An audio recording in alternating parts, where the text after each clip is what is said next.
জানাচ্ছি। সংক্ষিপ্ত আকারে।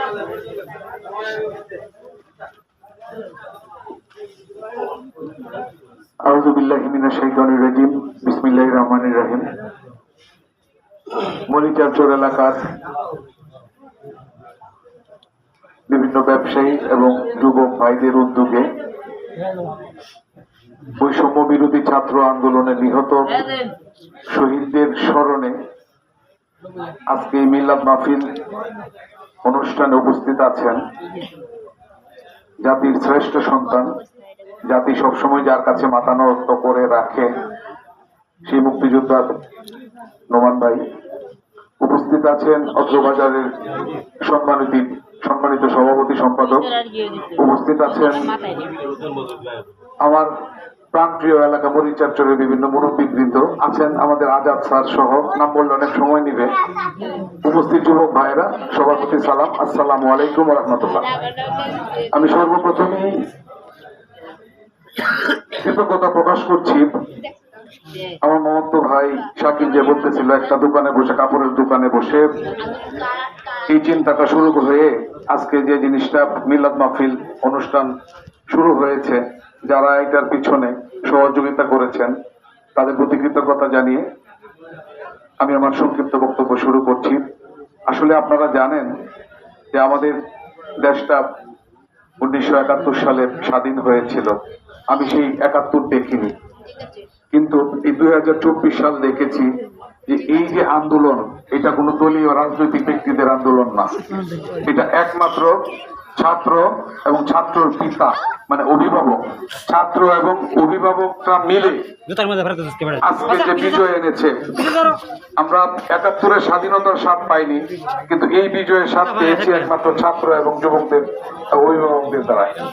আজকে সেই আন্দোলন করতে যে আপনারা যে মিলাদ মাহফিল অনুষ্ঠান করেছেন, সেটা আমার মনে হয় সারা বাংলাদেশে এখন সকল জায়গায় হতে থাকবে।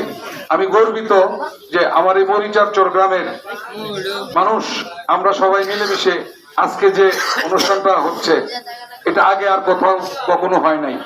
আজকে হয়তো অনেকে ফেসবুকে দিবে, অনেকেই তাদের ওয়ালে দিবে, এইটা দেখে দেখে সকল জায়গায় এই তাদের রুহের মাগফিরাত কামনায় দোয়া হবে।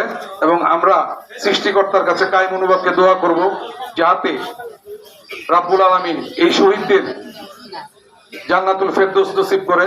এবং শুধু তাই না, শহীদ হয়েছেন যারা, এবং এরকম হাজার হাজার আমার ভাই, আমার যারা আন্দোলনে আহত হয়েছেন, গুলিবিদ্ধ হয়েছেন, তারাও হসপিটালে মৃত্যুর সাথে কাতরাচ্ছে, তাদের জন্য আমরা দোয়া করব রাব্বুল আলামিন যেন তাদেরকে সুস্থ করে তাড়াতাড়ি তার মায়ের ঘরে, মায়ের কোলে ফিরিয়ে দেয়।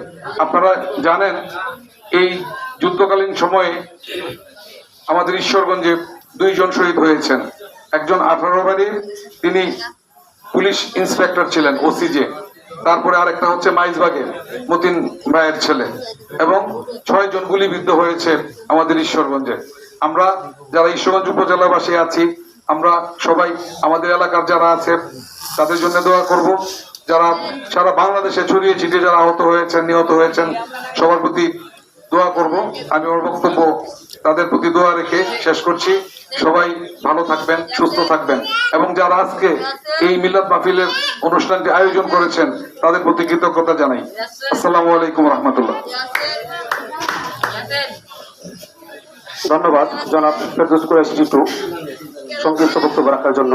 আমাদের সামনে এখন সংক্ষিপ্ত বক্তব্য রাখার জন্য অনুরোধ জানাচ্ছি জনাব ইঞ্জিনিয়ার রফিকুল ইসলাম, সংক্ষিপ্ত আকারে আলোচনা করবেন। ভিডিওটা শেয়ার করে লাইক করে দিবেন। মরিচারচর চৌরাস্তা বাজারের ব্যবসায়ী আবু সাইদের বাবা মা যেন ভিডিওটা দেখতে পায়, সেটার জন্য আপনাদেরকে অনুরোধ করা হলো ভিডিওটা শেয়ার করে দিবেন, লাইক করে দিবেন, ফলো করে দিবেন, যাতে আবু সাইদের মা দেখে একটু আনন্দ পায়, যেন আমার ছেলে জন্য অনেক জায়গায় জায়গায় দোয়া মিলাদ মাহফিল করা হচ্ছে, সেটার জন্য অনুরোধ করছি ভাই ভিডিওটা আমার শেয়ার করে দিবেন, যাতে আবু সাইদের মা বাবার ভাই বোনের দুয়ারে দুয়ারে যাতে ভিডিওটা আমার পৌঁছে যায়। আমি অত্যন্ত আনন্দিত যে একজন মুসলমান হিসাবে দেশের চতুর্দিকে শুধু মূর্তি দাঁড় করানো ছিল। সেই মূর্তিগুলি ভাঙার কারণে আমি অত্যন্ত খুব আনন্দিত। আমি নিজেও এক জায়গায় চাকরি করে আসছি, সেইখানে অনেক মূর্তি, তখন মনটা কেঁদে উঠতো যে মুসলমান হিসাবে এই মূর্তি কেন, মূর্তিগুলি ভাঙছে। আমি একজন মুসলমান হিসাবে গর্বিত যে মূর্তি পূজা থেকে আমরা রক্ষা পাইছি। আর আমি বেশি কিছু বলবো না। যারা আমাদের এই কোঠা আন্দোলন ঘিরে গণ অভ্যুত্থানের ওনার মুখটা দেখাইতে পারছি না, বাতির যারা লগে এই খাড়াই গণ আছে। অভ্যুত্থানের মধ্য দিয়ে এই স্বৈর শাসক সরকারকে পতন ঘটিয়ে গেছেন, আমরা সেই শহীদদের জন্য আল্লাহ পাকের কাছে মাগফিরাত কামনা করব, যেন তারা সবাই জান্নাতবাসী হয়। এই বলে আমি আমার বক্তব্য শেষ করছি। আসসালামু আলাইকুম। ধন্যবাদ জনাব রফিকুল ইসলাম, সাবেক কর্মকর্তা বাংলাদেশ নেভি। এখন আপনাদের সামনে সংক্ষিপ্ত আলোচনা করার জন্য বিনীতভাবে অনুরোধ জানাচ্ছি জনাব আবুল কালাম আজাদ স্যার। সংক্ষিপ্ত আলোচনা করার জন্য বিনীতভাবে অনুরোধ জানাচ্ছি। ভিডিওটা শেয়ার করে দিবেন, লাইক করে দিবেন, কমেন্ট করে দিবেন।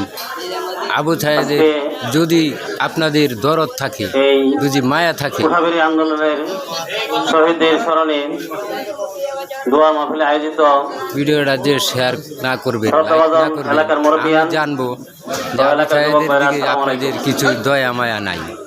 এই স্বৈরাচারী সরকার হাসিনার বিরুদ্ধে কোঠাবেড়িতে আন্দোলন করতে গিয়ে তারা অনেক রক্ত জড়িয়েছে। তাদের রূহের মাগফিরাত কামনা করি এবং যারা অসুস্থ হয়েছে হাসপাতালে আছে তাদের দ্রুত সুস্থতা কামনা করি।